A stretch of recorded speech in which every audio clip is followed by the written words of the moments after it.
Türkiye ve dünya gündeminden gelişmelerine dair partimizin düşüncelerini, görüşlerini sizinle paylaşmak istiyoruz. Bu vesileyle katılımınız için teşekkür ediyoruz. Gazetecilerden başlayalım. Bugün malum Dünya Özgür Basın Günü. Ben de bir gazeteci olarak öncelikle gazeteci arkadaşlarımızın, basın mensubu arkadaşlarımızın Dünya Özgür Basın Günü'nü tebrik ediyorum. Türkiye'de ve dünyada malum bu vazife icra edilirken sık sık rastladık, siz de rastlıyorsunuz.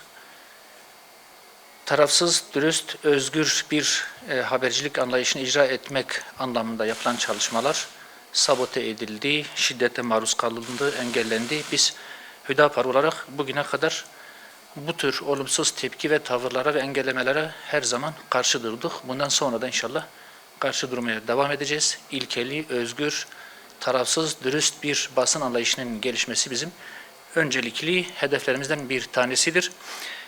Ancak dünyanın özgür basını tesis etme anlamındaki çalışmalarının yetersiz olduğunu hep beraber müşahede ediyoruz. Son dönemlerde özellikle İsrail çetesinin oradaki soykırımı haber yapmak, dünya ilan etmek isteyen basın mensubu arkadaşlarımıza yaptıkları baskılar, cinayetler, saldırılar malum. Şimdiye kadar toplamda bu 7 aylık geçmiş süreç içerisinde 97 tane basın mensubu arkadaşımız katledildi, öldürüldü. 18 gazeteci arkadaşımız da yaralandı. 23 gazeteci arkadaşımız da Siyonist azınlığın yaptığı çalışmaları haber yaptığı gerekçesiyle tutuklandı. 4 tanesinden de halen haber alınamıyor. Ancak bu gelişmelerin tamamı dünyada yeteri kadar yer alamıyor. Basında yeteri kadar yer alamıyor. Bu keşmekeş içerisinde bu vesileyle bir kez daha basın mensubu arkadaşlarımızın Dünya Özgür Basın Günlerini tebrik ediyorum. Allah-u Teala hepimize özgür, tarafsız, adil bir basın sisteminin oluşmasını bize nasip etsin. Hepimiz bunu görelim inşallah. Değerli arkadaşlar, gündemimizin ilk sırasında yine İsrail soykırımı var, Gazze'deki soykırım var. Her zaman olduğu gibi bu kez de yine oradan başlayacağız. Dışişleri Bakanı Hakan Fidan, Güney Afrika Cumhuriyeti'nin Siyonist işgal çetesine karşı Birleşmiş Milletler'in en önemli yargı organı olan Uluslararası Adalet Divanı'nda açtığı soykırım davasına Türkiye'nin de müdahil olacağını açıkladı. Sevindirici bir durum elbette ki. Türkiye'nin davaya müdahil olması yönünde verdiği karar bizim açımızdan çok önemli ve değerli. İşgalci Siyonist çetenin Adalet Divanı'nda muhakkak mahkum edilmesi gerektiğini düşünüyoruz. Bu amaçla Türkiye, Gazze'de gerçekleştirilen soykırım ile ilgili elinde bulunan bütün bilgi, belge, görüntü ve diğer delilleri mahkemeye sunarak Siyonist katillerin ceza almasına muhakkak katkı sunmalıdır. Çünkü Türkiye'nin elinde çok fazla bilgi, belge, resim, görüntü olduğunu biliyoruz. Oradaki basın mensubu arkadaşlarımızın da aldıkları kayıtlar var ve bunlar Türkiye'de mevcut. Bu insanlığa karşı bir sorumluluktur. Halkımızın da beklentisi Türkiye'nin söz konusu mahkeme sürecine daha etkin bir şekilde katkı sunmasıdır. Öte yandan Türkiye'nin Siyonist işgal rejimiyle ticareti tamamen durdurma kararı geç de olsa alınmış güzel, doğru ve önemli bir karar. Bize göre önemli bir yanlıştan dönüldü. Şimdiye kadar Türkiye'nin İsrail'e yaptığı ticareti daha soykırımın başladığı ilk günden itibaren kesmesi gerekirdi bize göre. Şimdiye kadar bu olayın üzerinden 7 ay geçti. Bu karar yeni alındı. Buna rağmen çok değerli ve önemli bir gelişme olarak görüyoruz. Önemli bir yanlıştan dönüldü. Söz konusu kararı elbette ki Hüdapar olarak destekliyoruz. Siyonist tehlikenin farkına varan ve Siyonizme esareti reddeden bütün ülkeler insanlık için ortak bir tehdit olan Siyonizme karşı ortak bir cephe oluşturabilmelidir. Türkiye soykırımcı Siyonist işgal rejimine karşı şu ya da bu şekilde tavır alan bütün ülkelerle ortak bir eylem planı oluşturulmasına öncülük etmeli, bu işin başını çekmelidir. Değerli arkadaşlar, Amerika Birleşik Devletleri üniversitelerinde başlayan Gazze destek protestolarına da bu vesileyle sizin aracılığınızla değinmek istiyorum.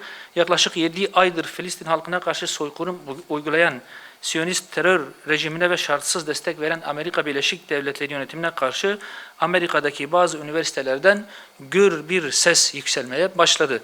17 Nisan'da Kolombiya Üniversitesi'nde başlayan eylemler Brown, New York, Berkeley, Stanford, Harvard ve onlarca üniversitede halen yayılarak devam ediyor. Öğrenciler Siyonizmin merkez üssü olan bir ülkede medya, polis ve iktidar baskısına rağmen eylemlerini sürdürüyorlar. Günden güne yayılan eylemler şimdilik 30 kampüste yapılıyor. 17 Nisan'dan bu yana 1500 öğrenci Filistin halkının acısına ortak olduğu için gözaltına alındı. Zaman zaman televizyonlara Amerikan polisinin uyguladığı şiddet ve insanlık dışı uygulamalar da yer yer göze çarpıyor. Tutuklanan, okuldan ihraç edilen öğrenci sayısı gün geçtikçe artıyor ama boyun eğmiyorlar ve insanlık onurunu savunmaya devam ediyorlar. Değerli arkadaşlar, emperyalist Amerika Birleşik Devletleri Vietnam Savaşı'ndan bu yana tarihinin en büyük öğrenci olaylarına sahne oluyor. Üniversite kampüslerinde açılan çadırlarla hem Amerika Birleşik Devletleri'nin Siyonist işgal rejimine verdiği destek hem de Filistin'deki vahşet kınanıyor. İnsanlık onuruna sahip çıkan, bu uğurda bedeller ödeyen Amerika Birleşik Devletleri üniversitelerindeki cesur öğrencileri bu vesileyle tebrik ediyor ve destekliyoruz. Türkiye'deki ve dünyadaki bütün öğrenci kardeşlerimizi de Amerikalı öğrenciler gibi en az onlar kadar sorumluluk almaya, eylemselliği artırmaya ve Filistin'deki soykırıma karşı durmaya davet ediyoruz. Bu dünya tarihinde çok ender görülen olaylardan bir tanesidir. Özellikle tebrik ediyor ve destekliyoruz. Değerli arkadaşlar, Türkiye'nin yeni dönemde en önemli gündemlerinden bir tanesi malum sivil yeni bir anayasa yapmak. Bu son günlerde oldukça konuşulan ve gündemde yer edinen bir husus. Bu elbette ki sevindirici bir gelişme. Bu anlamda Sayın Meclis Başkanı'nın yeni bir anayasa yapılmasına yönelik girişimini ve parti ziyaretlerini çok değerli görüyoruz. Uzun bir süredir devam eden kronik idari ve bürokratik sorunların temelinde hak ihlallerinin insan hakları kanunumuzu zayıflatmasında, devletin vatandaşa karşı yükümlülüklerini aksatmasında bu anayasanın yetersiz ve işlevsizliği ve hukukun bağlayıcılığından uzaklaşmış keyfi tutumlar daha fazla göze çarpar hale gelmiştir. Toplumun yeni anayasa beklentisini karşılamak üzere bütün siyasi partiler mutlaka bir araya gelmeli, kendi anlayışlarından gerekirse tavizler vermeli ve bu kritik eşik aşılmalıdır. 41 yıldan bu yana bir darbe ürünü anayasa ile yönetilmek bir utanç olarak kabul edilmeli ve muhakkak bunun değiştirilmesi için herkes üzerine düşeni yapmalıdır. Vesayet kurumlarından ve ideolojilerden arındırılmış insan haklarına güçlü güvenceler sağlayan adil bir anayasa çalışması bir an evvel başlatılmalıdır. Bir toplumsal sözleşme bilinciyle oluşturulacak bu anayasa ihtiyaçları karşıladığı gibi felsefesiyle gelecek kuşaklarımızı da kapsamalıdır. Bununla birlikte gelecek kuşakların iradesini ipotek altına alacak her türlü dayatmadan da uzak, akıl ve adalet yönü ön planda olan, temel hakları güvence altına alan bir anayasanın temelleri muhakkak atılmalıdır. Bu anayasa kuvvetler ayrılığı ilkesini gözeten, bu bağlamda milletin iradesini temsil eden, yasama organını güçlendiren ve temsilde adaleti sağlayan, yargının bağımsızlığını ve tarafsızlığını temin eden güçlü, sivil, adil, tarafsız bir anayasa olmalıdır. Bu noktada şöyle bir hususa da değinmek istiyorum. Böyle bir anayasanın yapılması ne kadar önemliyse bu anayasanın yapılma üslubu da o kadar önem arz ediyor. Türkiye'de bütün vatandaşları temsil edecek, bütün kesimlerin katkısını alabilecek bir çalışmanın ortaya konulması gerekir. Gizli kapılar arkasında ya da toplumdan uzak bir şekilde de sadece dar bir kesim ile çalışılarak oluşturulacak bir anayasanın mevcut sorunları çözmesi ya da toplumu rahatlatması elbette ki mümkün değildir. Değerli arkadaşlar, gıda fiyatlarındaki artışa da, ekonomik sorunlara da bu vesileyle işaret etmek istiyorum. Ekonomide yaşanan zorlu sürecin olumsuz yansımaları halkın tüm kesimlerini etkilemeye devam ediyor. Malum, ekonomik kriz bütün boyutlarıyla şu anda toplumun içerisinde şiddetli bir şekilde hissediliyor. Ana harcama gruplarının tümünde yaşanan yüksek fiyat artışlarının yanı sıra küresel çapta gıda fiyatlarında yaşanan düşüşe karşın Türkiye'de gıda fiyatlarında tam aksine artış trendinin devam etmesi dikkat çekicidir. Değerli arkadaşlar, ana harcama gruplarında %50'den %104'e varan yıllık artış oranları gözlemlenen TÜİK verilerine göre ise Şubat'ta %71,03 olarak gerçekleşirken yıllık gıda artışı ise Mart ayında %70,41 olarak göze çarptı. Dünya Tarım Örgütü verilerine göre son bir yılda dünya çapında gıda fiyatları %10 düşerken Türkiye'de ise %70 civarı bir artış söz konusudur.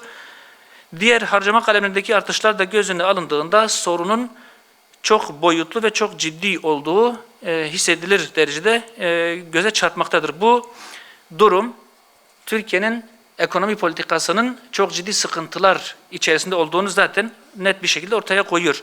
Bir tarım ülkesi olmasına karşın Türkiye'de gıda fiyatlarındaki astronomik artışlar üretim, pazarlama, tüketim üçgeninde yaşanan sorunlara da aynı şekilde işaret etmektedir. Ayrıca ekonomide henüz aşılamayan belirsizlikler fiyat artışlarını tetikleyen diğer bir etkili unsurdur. Süregelen belirsizlik ve öngörülemezliklerin bir sonucu olarak kriz literatüründe fahiş fiyat olarak geçen ve manipüle edilmesi daha kolay ancak engellenmesi çok güç bir fiyat trendini de fiyatlarda net olarak görebiliyoruz. Artış yönlü zorlamayı sürdüren bu durum ekonominin düzelmesinin önündeki engellerden bir tanesidir. Enflasyonla mücadelede üretimi sekteye uğratmaktan öte kamuda tasarruf tedbirleri de aynı şekilde göze çarpan hususlardan bir tanesi. Her seferinde kamuda tasarruf ifadeleri ya da politikaları konuşulup gündeme getirilirken somut bir adıma, somut bir icraata dönüşmemesi de kamunun dikkatinden kaçmayan bir husus. Kamuda tasarruf tedbirleri noktasında atılacak etkili adımlar sonuç verici hamlelerle piyasalarda güven oluşturacak bir kalemdir. Bu noktada yetkililerin kamuda tasarruf noktasında üzerlerine düşeni yapıp yaptıkları açıklamaların arkalarında durmaları gerektiğini düşünüyoruz.